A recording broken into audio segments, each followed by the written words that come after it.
Salam, selamat pagi, dan salam sehat buat kita semua. Semoga hari ini lebih baik dari hari yang kemarin. Selamat berjumpa kembali di channel TBKK Japiter Tinambunan. Dan saya tetap mengucapkan terima kasih kepada semua pemirsa yang mendengar firman ini. Semoga diberkati oleh Tuhan dan semakin yakin kita kepada Tuhan. Firman Tuhan pada hari ini di hari yang ke-38 tanggal 7 Februari 2025 diambil dari kitab Keluaran pasal 23 ayat yang pertama, keadilan dan kejujuran. Sebagai nats dalam bahasa Indonesia yang umum adalah sebagai berikut. Janganlah engkau menyebarkan kabar bohong.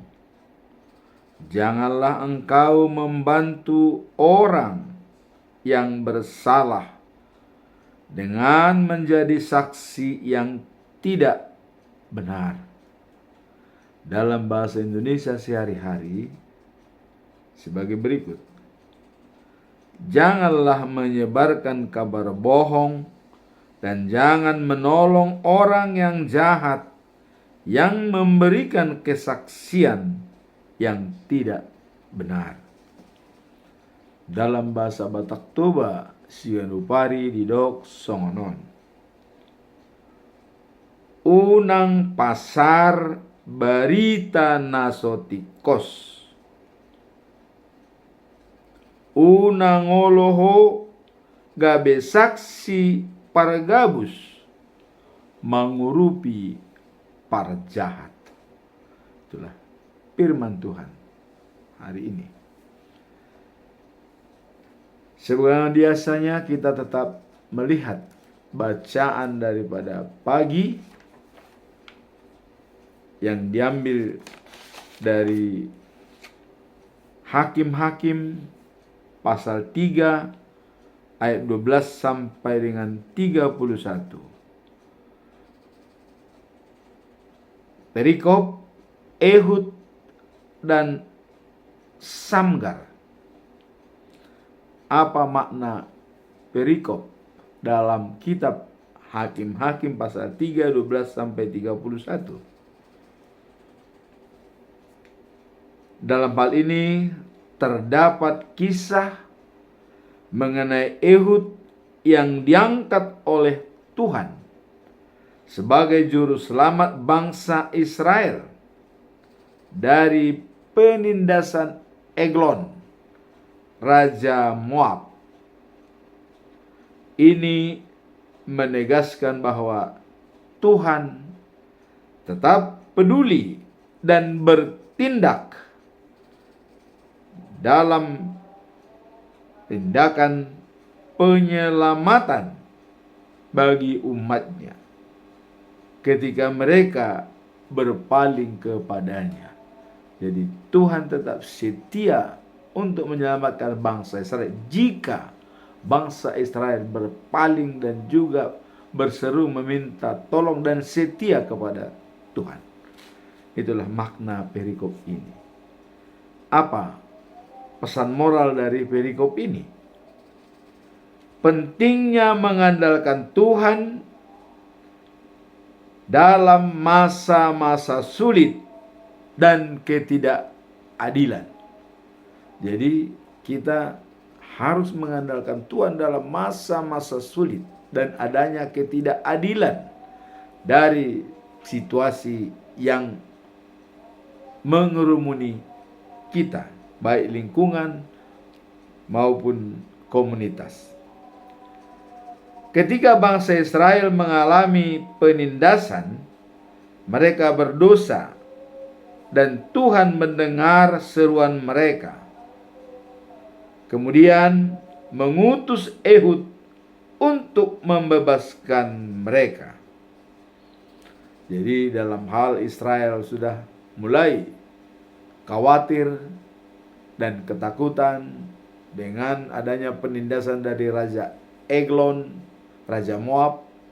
Mereka berseru kepada Tuhan, maka Tuhan mendengar dan mengirimkan Ehud untuk memimpin bangsa Israel.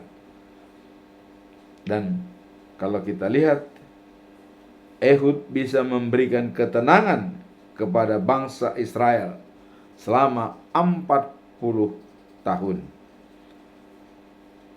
Dan juga ada namanya Sanggar, ya, anak-anak. Ia pun berjuang membebaskan Israel yang terkenal dengan tongkat pengiring lembu, ya, atau sapi, ya, tongkat pengiring lembu. Itu dipakai untuk membunuh bangsa Moab. Sampai 600 orang Palestina dibunuh pakai tongkat pengiring lembu. Disinilah memang kekuasaan Tuhan yang tidak terbatas. Dan mulai dari kita lihat Daud juga dengan ambalang bisa membunuh Goliat begitu kuat dan pertahanan yang sangat hebat. Itulah pesan moral dari perikop ini. Sekarang apa yang mau kita lihat dari pembelajaran dari masalah ini? Pembelajarannya adalah keberanian Ehud membunuh raja dengan pedangnya. Nah, ini jelas-jelas keberanian Ehud membunuh raja dengan pedangnya. Langsung dia membunuh Raja Moab. Mengingatkan kita tentang pentingnya keberanian dalam menghadapi tantangan dan ketaatan kepada panggilan Tuhan, meskipun melalui cara yang tidak terduga. Ya. Jadi artinya bahwa keberanian dalam menghadapi tantangan itu didasarkan adanya ketaatan kepada panggilan Tuhan, meskipun melalui cara yang tidak terduga dan tidak terlihat, tidak terdengar. Tapi Tuhan selalu campur tangan kepada kita bagi orang yang setia dan tidak menyimpang dari hukum-hukum Tuhan. Keberanian dan keyakinan akan pengorbanan di dalam hidup kita. Jadi Tuhan memperhitungkan segala pengorbanan yang kita lakukan. Inilah pembelajaran dari perikop ini.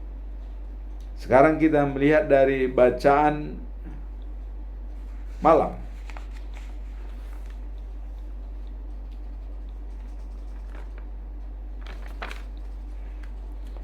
Bacaan malam diambil dari kitab Roma pasal 8 ayat 26 sampai 30.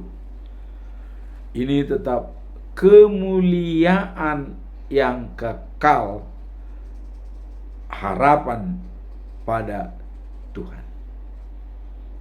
Apa makna perikop Roma pasal 8 ayat 26 sampai 30? Ini mengandung makna yang mendalam tentang peran daripada Roh Kudus dalam kehidupan orang-orang percaya, dan juga adanya rencana Allah, ya, yang telah, ya, yang tak terpisahkan dalam penguatan umatnya. Jadi di samping, ya, peran daripada Roh Kudus dalam kehidupan orang yang percaya, juga ada rencana Allah yang mulia di dalam diri kita. ayat ini mengingatkan bahwa meskipun kita mengalami kelemahan dalam doa, Roh Kudus akan membantu dan mendoakan kita sesuai dengan kehendak Allah.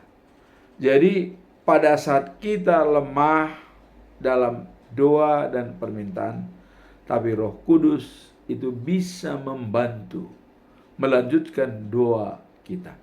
Itulah kehebatan daripada Roh Kudus dan penyertaan Allah di dalam diri kita masing-masing.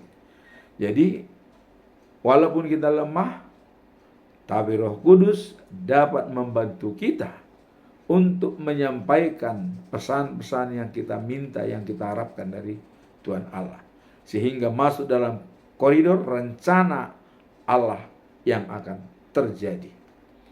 Itulah makna daripada perikop ini. Artinya dalam saat kita lemah, Roh Kudus membantu untuk menghubungkan kita dengan Tuhan Allah. Apa pesan moralnya?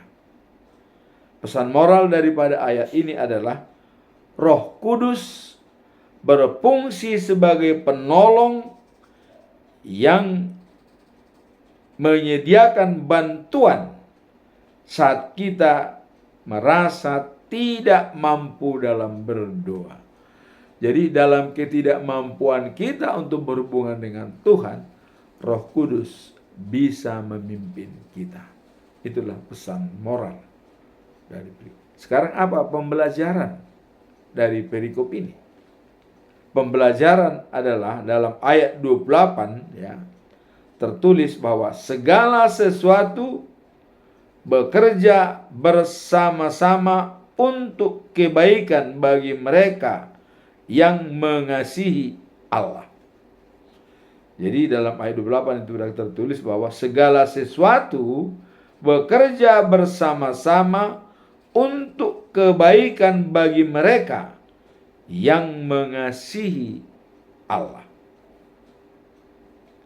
Ini menunjukkan bahwa setiap ujian dan kesulitan yang kita hadapi memiliki tujuan ilahi. Jadi ada rencana Allah di balik kesulitan dan masalah-masalah yang kita hadapi, sepanjang kita tetap pasrah dan berserah kepada Tuhan. Kemudian kekuatan yang kita terima dari Roh Kudus ya, tidak hanya membantu kita dalam berdoa. Jadi kekuatan dari Roh Kudus itu bukan hanya membantu kita untuk berdoa, tetapi juga ya membawa kita ke dalam pemeliharaannya dengan pemahaman yang lebih dalam tentang rencana Allah, seperti dalam ayat 29 sampai dengan 30 tentang predestinasi. Jadi ada istilah predestinasi. Apa itu predestinasi? Doktrin teologis yang mengatakan bahwa Tuhan telah menentukan semua. Jadi kalau sudah Tuhan menentukan semuanya, kita hanya setia dan mau menerima apa kata Tuhan. Jadi itulah yang dikatakan predestinasi. Jadi predestinasi itu Tuhan sudah menentukan segalanya. Dan panggilan orang-orang yang terkasih olehnya. Jadi kalau ada terjadi sudah predestinasi, artinya doktrin yang mengatakan bahwa semua ya telah ditentukan oleh Tuhan, maka kita tinggal ya menunggu panggilan orang yang terkasih oleh Tuhan. Jadi artinya kita tinggal menunggu pengasihan dan panggilan dari Tuhan. Itulah bacaan pagi dan bacaan malam pada hari ini tanggal 7 Februari 2025. Sekarang kita masuk dalam perikop hari ini. Ya. Sebelum kita masuk dalam perikop hari ini, kita tetap masuk dalam pedoman bulan Februari 2025 karena ini yang menjadi pondasi kita setiap hari. Ayat bulanan. Apa topik dalam bulan Februari? Topik adalah mengandalkan Tuhan sebagai sumber kekuatan dan pengharapan. Ini merupakan mercusuar kita dalam setiap hari, ya, mengandalkan Tuhan, ya, sebagai sumber kekuatan dan pengharapan. Jadi apapun yang kita lakukan, apa yang kita harapkan, mari mengandalkan Tuhan. Inilah topik dalam bulan Februari. Kemudian topik ini dijabarkan dalam Mazmur, ya, pasal 46 ayat 2. Dikatakan begini: Allah adalah perlindungan dan kekuatan kita. Ia selalu siap dan mampu menolong kita dalam kesesakan. Jadi Tuhan Allah hadir setiap kita membutuhkan pertolongannya. Jangan lagi ragu. Itu yang dimaksud dalam ayat 1 bulan di bulan Februari, mengandalkan Tuhan. Jangan ragu-ragu. Dia hadir setiap saat untuk menolong kita di dalam kesesakan. Itulah perikop dalam bulan Februari. Sekarang kita masuk dalam perikop hari ini. Apa perikop hari ini? Ya. Perikop hari ini yaitu diambil dari kitab Keluaran pasal 23 ayat yang pertama. Keadilan dan kejujuran. Kita tadi melihat, janganlah menyebarkan kabar bohong dan jangan menolong orang yang jahat yang memberikan kesaksian yang tidak benar. Apa makna perikop ini? Ya. Mari kita lihat. Mengajarkan tentang pentingnya integritas dan kejujuran dalam kehidupan sehari-hari. Ini yang menjadi acuan kita dalam perikop ini. Jadi pentingnya integritas dan kejujuran. Apa itu integritas? Sesuai kata dengan perbuatan. Dan itulah dasar daripada kejujuran. Ya. Nah, ayat ini menekankan, apa yang ditekankan dalam ayat ini? Agar kita tidak menyebarkan berita bohong atau menjadi saksi palsu yang mencerminkan karakter Tuhan yang sangat, ya, menekankan kebenaran. Jadi tidak menyebarkan berita bohong dan juga saksi palsu. Ini mencerminkan karakter Tuhan. Apa itu karakter Tuhan? Kasih. 1 Yohanes pasal 4 ayat 8. Allah itu kasih. Barang siapa tidak memiliki kasih, tidak mengenal Allah. Ini jelas dikatakan. Jadi kalau kita mau mengenal Allah, kita harus memiliki kasih. Nah, jadi agar kita tidak menyebarkan berita bohong atau menjadi saksi palsu, ini mencerminkan karakter Allah. Artinya kita sudah sejalan dengan Tuhan Allah. Apabila itu kita lakukan. Dan kita tahu dalam Amsal 6 ayat 16 sampai 19 dikatakan ada 7 yang dibenci oleh Allah. Apa yang dibenci oleh Allah? Pertama, sikap yang sombong. Baru punya sikap sudah dibenci, apalagi menjadi sombong. Nah, kemudian yang selalu memberikan kabar bohong, ya, berdusta. Ini sangat dibenci oleh Allah. Dan yang ketiga adalah otak yang merencanakan kejahatan. Jadi baru merencanakan kejahatan itu sudah dibenci oleh Allah. Dan yang keempat, kaki yang selalu rajin bergegas menuju kejahatan. Nah, kemudian yang kelima, membunuh orang yang tidak berdosa. Ini benar-benar dibenci oleh Allah. Dan yang keenam adalah saksi yang selalu berkata dusta. Dibenci oleh Allah. Dan tidak akan berkenan Tuhan kepada orang-orang tersebut. Dan yang ketujuh adalah menimbulkan pertengkaran dalam saudara, dalam komunitas, di dalam teman. Ini yang dibenci oleh Allah. 7, ya.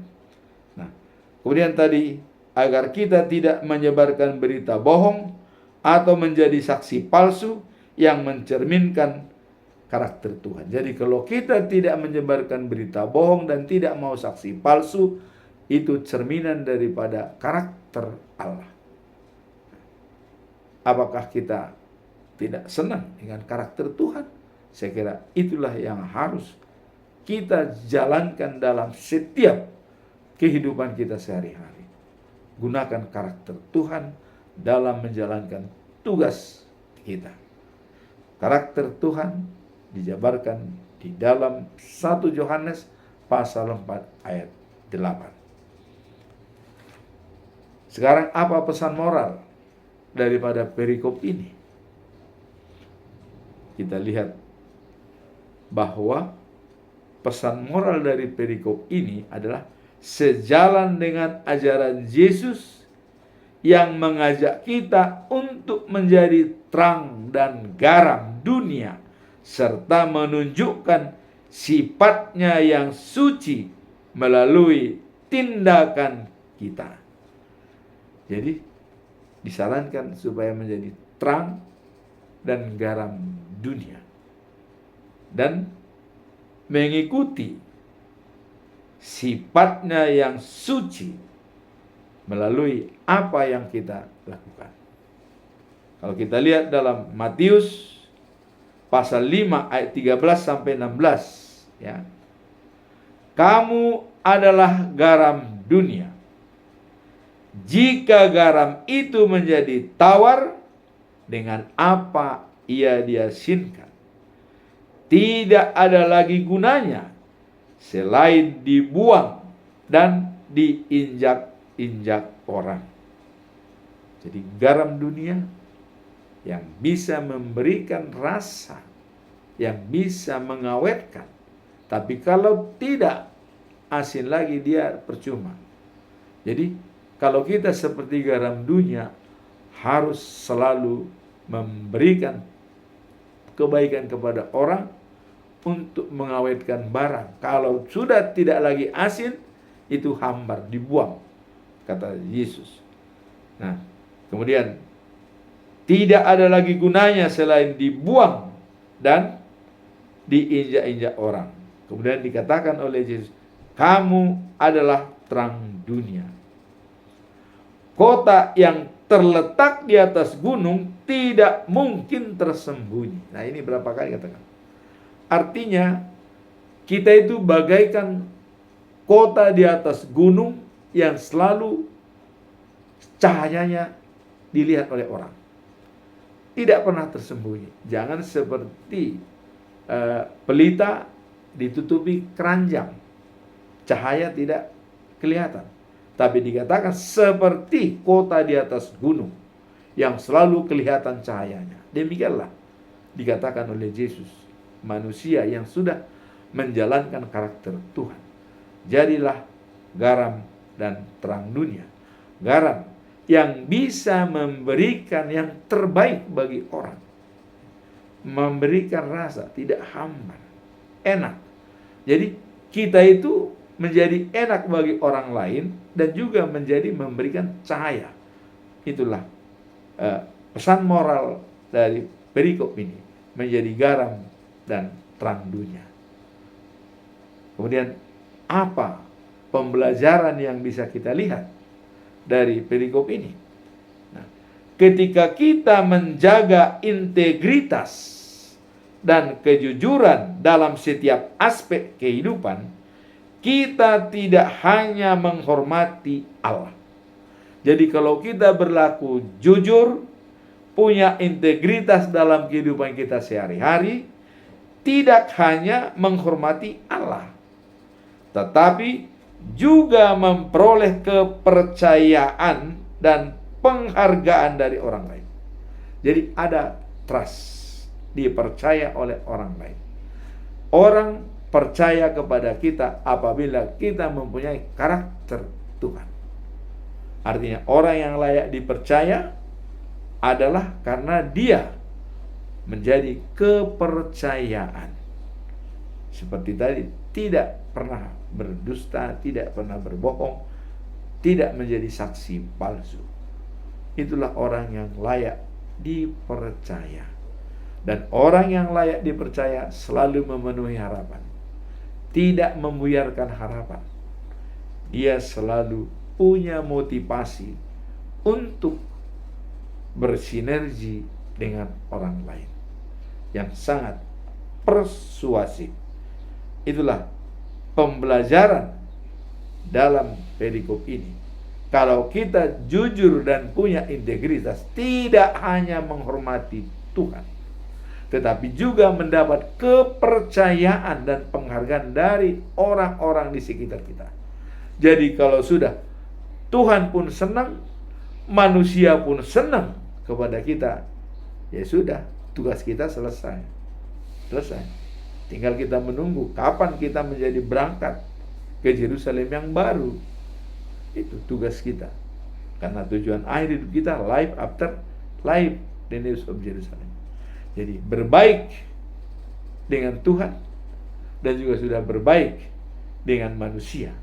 Apabila kita punya integritas dan kejujuran dalam kehidupan kita sehari-hari, kepercayaan dan penghargaan akan datang dengan sendirinya dari orang yang kita hubungi dan orang bersama dengan kita dalam komunitas. Di samping Tuhan juga sangat senang karena telah menjalankan karakter Tuhan. Nah, sekarang kita sudah melihat makna pesan moral dan pembelajaran. Sekarang apa kesimpulan kita? Conclusion dari kitab Kejadian, ya, pasal 23 ayat 1 ini. Apa kesimpulan kita? Saya tetap mengajukan 3 pertanyaan yang mendalam yang bisa membongkar apa makna pesan moral dan pembelajaran dari perikop ini. Pertanyaan pertama, seberapa sering integritas diuji dalam pekerjaan sehari-hari, dan bagaimana cara tetap teguh pada prinsip? Ini yang menjadi tantangan kita. Jadi, seberapa sering integritas kita diuji dalam pekerjaan? Artinya, supaya kita sesuai kata dengan perbuatan, seberapa sering kita dituntut di dalam pekerjaan kita? Apakah kita sering tidak sesuai kata dan perbuatan? Atau kita selalu berbohong atau memblame? Ini dikatakan tuh bahwa tetap teguh dalam prinsip. Apa maksudnya? Integritas merupakan nilai penting yang sering diuji dalam kehidupan sehari-hari, terutama dalam pekerjaan. Jadi integritas ini sangat diuji dalam setiap pekerjaan kita. Sangat penting integritas. Artinya sesuai kata dan perbuatan. Nah, integritas dapat mencakup kejujuran dalam komunikasi. Apakah kita jujur dalam berkomunikasi? Apakah kita sering mengatakan pada saat kita ditunggu oleh orang, ya, dan dia adakan video call, Bapak sekarang di mana? Kita menjawab, saya sudah di jalan. Padahal belum mandi, ya. Orang tersebut belum mandi, tapi dikatakan saya sudah di jalan. Ini hanya untuk menyenangkan hati orang dan berbohong. Maka ada memang dalam kepercayaan orang lain bisa berbohong dalam 3 hal. Dalam hal menyenangkan hati orang, membuat dia senang, membuat dia tidak marah. Itu tidak boleh. Yang namanya berbohong pasti tidak bisa, karena jangan berdusta. Nah, tapi ini makanya dalam integritas kita sering diuji ini. Dalam kita berhubungan dengan orang, berjanji dengan orang untuk bertemu, kita belum berangkat, kita bilang, saya sudah di jalan, mungkin sebentar lagi sampai. Padahal kita sendiri belum mandi, coba. Belum mandi. Nah, ini tantangan bagi kita, terutama di JetNet ini. Maka, kalau kita belum berangkat, katakan, saya masih di rumah, belum berangkat. Kan tuh banyak alasan. Tadi saya banyak pekerjaan. Orang lain tidak akan marah. Paling dikatakan, wah berarti dia kurang komitmen. Nah, paling kurang. Selama apa yang kita lakukan itu kita pertanggungjawabkan, tidak masalah. Responsibility. Kita bisa jujur mengatakan, saya terlambat bangun. Jujur, kalau memang benar, ya. Jadi tidak, integritas perlu dijaga sesuai kata dengan perbuatan. Nah, makanya Eporus Gemsiahan dulu mengatakan, ya, pangalaho do jamita, jamita do pangalaho. Jadi apa yang kita khotbahkan itu kelakuan kita. Kelakuan kita merupakan khotbah kita. Itu yang benar-benar sangat mendasar falsafah yang diberikan oleh Eporus, mantan Eporus HKBP Gemsiahan. Pangalaho do jamita, jamita do pangalaho. Nah, sekarang tadi merupakan integritas dapat mencakup kejujuran dalam komunikasi. Nah, seperti tadi. Kemudian, ya, konsisten dalam kualitas bekerja serta tanggung jawab terhadap waktu dan janji yang telah dibuat kepada klien. Jadi ini memang sangat-sangat dipentingkan dalam berjanji dan juga berhubungan dengan klien, dalam bernegosiasi. Kejujuran dan integritas sangat diperlukan pada saat kita negosiasi dan berjanji dengan orang lain. Nah, inilah yang dikatakan tadi, seberapa sering integritas diuji. Sering. Saya yakin ini sering diuji. Bahkan kita pun mungkin, ya, kepada anak-anak pun mungkin sering kita mengatakan, kalau nanti saya ditanya, bilang tidak ada di rumah.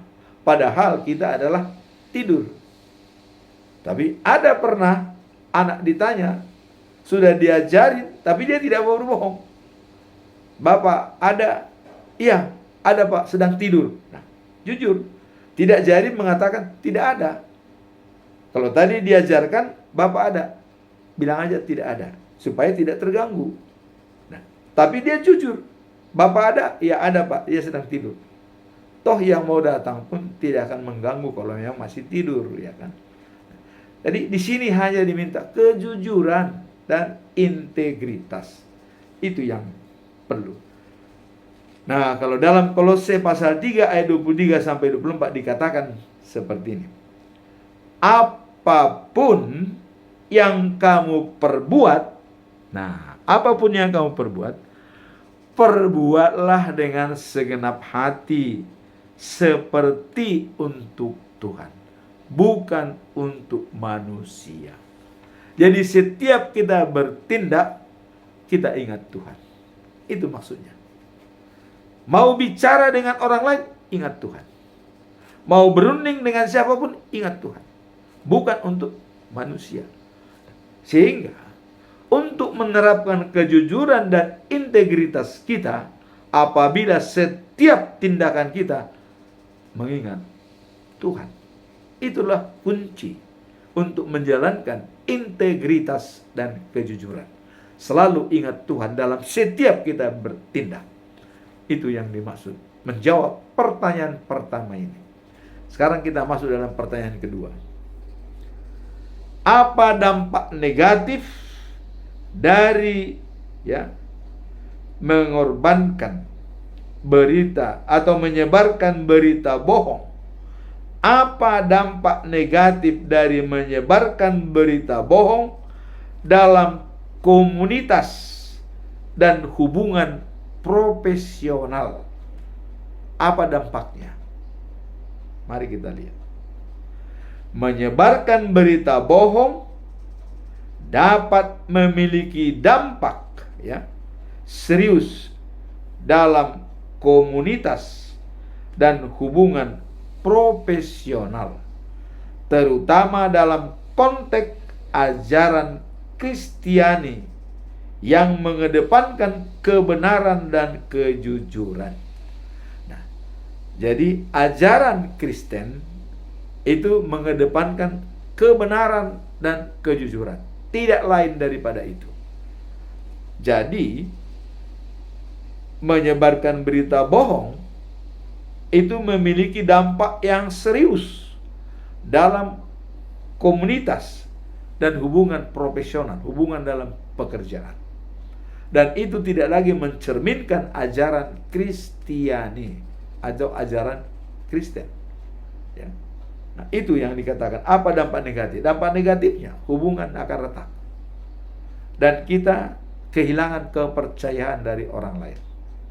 Tidak dipercaya. Maka ada istilah, sekali lancung dalam ujian, seumur hidup orang tidak akan percaya. Kalau kita melakukan sesuatu yang tidak benar, orang tidak akan percaya sama kita. Inilah dampak yang bisa kita lihat dari menyebarkan berita bohong dalam komunitas, dan juga menyimpang dari ajaran Kristiani yang mengedepankan adalah kebenaran, dan kejujuran. Sekarang dalam komunitas penyebaran berita bohong itu dapat merusak kepercayaan antara individu dan menciptakan perpecahan dan menyebabkan konflik yang tidak perlu. Jadi seharusnya tidak terjadi konflik, tapi bisa terjadi konflik hanya karena menyebarkan berita bohong. Apakah saat ini sudah banyak berita bohong? Banyak, hoax ya. Jadi kelihatannya benar, tapi memang benar-benar adalah hoax. Seperti pernah ada waktu di Los Angeles kebakaran ya. Diambillah gambaran bahwa di sana ada rumah ibadah. Wow, tidak kebakar katanya. Tapi gambarnya diambil dari peristiwa di tempat lain. Dibikinlah itu dalam video. Wow, inilah kehebatan daripada Tuhan Allah katanya begitu. Jadi yang pembohong ini sudah membohongi Allah dan sudah mengganggu pemikiran Tuhan. Ya. Dia mengatakan, inilah kehebatan Tuhan katanya dalam beritanya. Maksudnya ini gereja atau masjid tidak kebakar gara-gara ada campur tangan Tuhan. Padahal dia menyampaikan berita bohong. Coba. Begitu laknatnya dia itu di mata Tuhan. Tuhan dipakai alat untuk berbohong kepada orang lain. Wah, ini. Maka hati-hati berita hoak. Kepada teman-teman yang mau menyebarkan berita hoak, awas. Tuhan akan ikut campur dalam dirimu. Jangan sampai kita menyampaikan berita bohong, apalagi ya membesar-besarkan Tuhan dalam berita bohong tersebut. Ya, contoh Dewi Wulan, ya mati karena dia menghujat Allah katanya ya. Dewi Wulan, dia tidak diberitakan mati, padahal gambar itu gambar Dewi yang pernah di rumah sakit. Wah, inilah kehebatan Allah bahwa Dewi Wulan itu hidup. Dia dilaknat oleh Tuhan katanya. Padahal itu berita bohong. Nah, kemudian Dewi Wulan bangkit kembali. Awas. Jangan sampai kita membawa-bawa nama Tuhan untuk menyebarkan berita bohong. Itu yang mau saya katakan. Ini dikatakan bahwa Tuhan sangat benci kepada orang yang menyebarkan berita bohong. Apalagi saksi dusta. Dan kepada semua teman-teman di grup yang di WA, hati-hati menyebarkan berita bohong. Kelihatannya enak dibaca, enak didengar, tetapi ingat, Tuhan mencatat semua apa yang kita sampaikan dalam penyebaran bohong tersebut.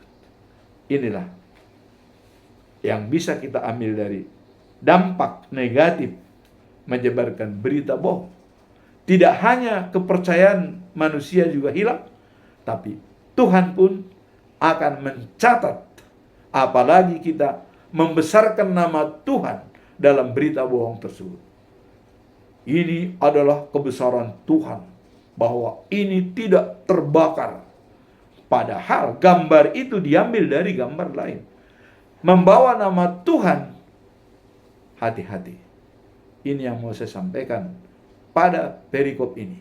Hati-hati menyebarkan berita bohong. Nah, kemudian kalau kita lihat dalam Amsal 12 ayat 22 ya, atau Raja Salomo mengatakan, lidah yang jujur adalah kesenangan Tuhan, tetapi orang yang berbuat curang adalah kekejiannya. Jadi lidah yang jujur itu kesenangan Tuhan. Tapi Tuhan sangat keji melihat orang yang menyebarkan berita hoak. Maka saya katakan kepada bangsa Indonesia, stop berita hoak. Tuhan marah, keji melihat berita tersebut. Hati-hati menyebarkan berita bohong. Ya. Nah, jadi lidah yang jujur adalah kesenangan Tuhan, tetapi orang yang berbuat curang adalah kekejiannya. Ayat ini mengingatkan kita pentingnya kejujuran dan integritas dalam berbicara. Jujur dan punya integritas sesuai kata dan perbuatan. Ketika seorang menyebar berita bohong atau hoaks, ia tidak hanya melanggar prinsip kebenaran, tapi juga berpotensi menimbulkan kerusakan dan kehancuran dalam hubungan antara individu, baik komunitas maupun konteks profesional, terutama dengan Tuhan. Itulah kalau kita menyebarkan berita hoak atau berita bohong. Menghormati dan menyenangkan, memegang teguh kebenaran adalah cara kita menghormati Allah.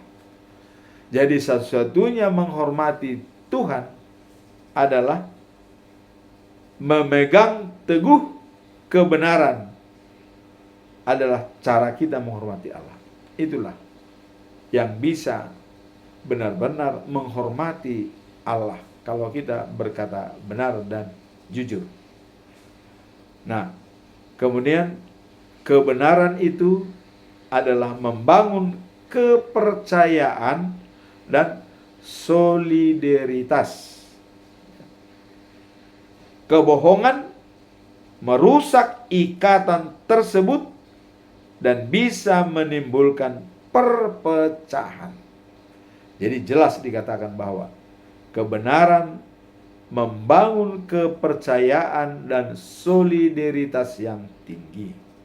Tapi kebohongan merusak ikatan tersebut dan bisa menimbulkan perpecahan.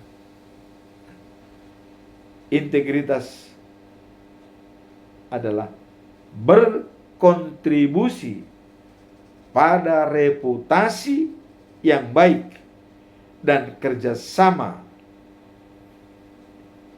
terorganisir dengan pekerjaan yang positif. Itulah pentingnya integritas dan kejujuran dalam komunitas dan juga berhubungan dengan Tuhan. Sekarang kita masuk dalam pertanyaan ketiga. Apakah langkah praktis yang dapat diambil untuk menjaga hati tetap setia kepada Tuhan dalam proses pengambilan keputusan? Sekarang, apa langkah-langkah praktis yang kita ambil untuk dapat menjaga hati tetap setia kepada Tuhan? Jawabnya adalah menjaga hati tetap setia kepada Tuhan dalam proses pengambilan keputusan, ya, merupakan hal yang penting dalam kehidupan sehari-hari. Jadi dalam proses pengambilan keputusan, ya, ini sangat penting dalam kehidupan sehari-hari. Apakah kita mengambil keputusan tersebut setelah lebih dahulu kita meminta izin atau persetujuan Tuhan? Ini yang perlu mari kita lihat.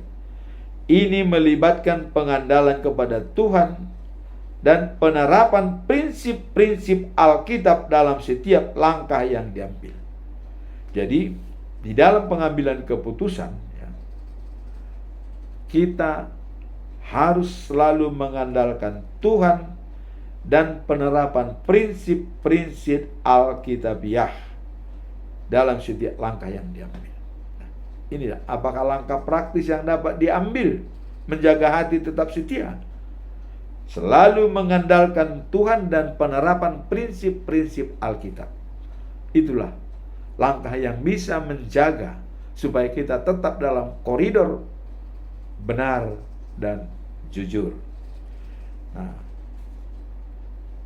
kalau kita lihat yang dilakukan, ya, langkah-langkah yang diambil, yaitu dalam melibatkan, ya, dan pengandalan kepada Tuhan dan penerapan prinsip.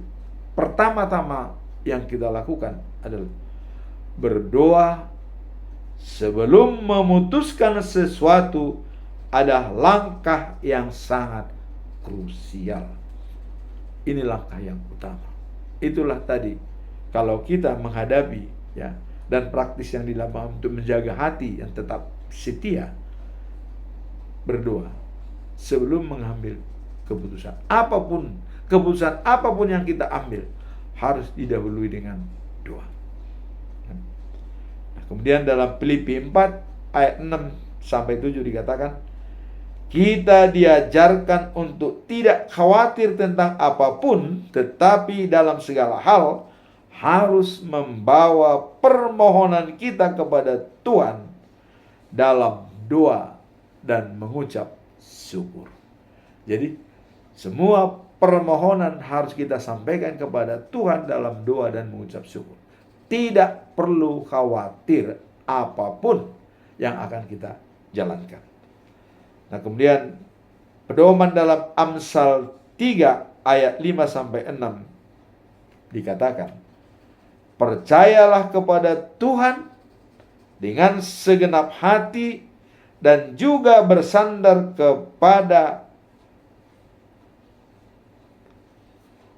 kekuatan Tuhan dan bukan kepada kekuatanmu sendiri, dan akuilah Dia dalam segala jalanmu maka Ia akan meluruskan jalanmu.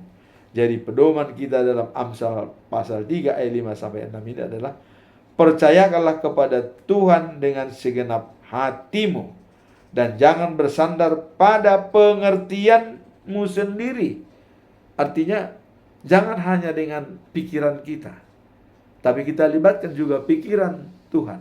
Apa pikiran Tuhan? Pikiran Tuhan, karakter Tuhan adalah kasih. Itu selalu yang kita utamakan. Kasihnya kekal dan abadi.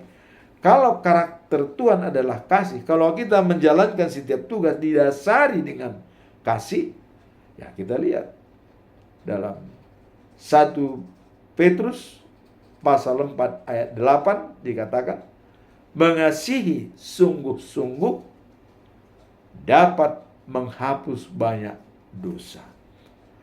Tadinya kita tidak berbaik dengan orang atau benci, tapi begitu kita mengasihi, dosa akan dihapus. Nah itulah dalam 1 Petrus pasal 4 ayat 8. Kasih bisa menutupi banyak dosa. Nah, dalam sini percayalah kepada Tuhan dengan segenap hatimu dan jangan bersandar kepada pengertianmu sendiri.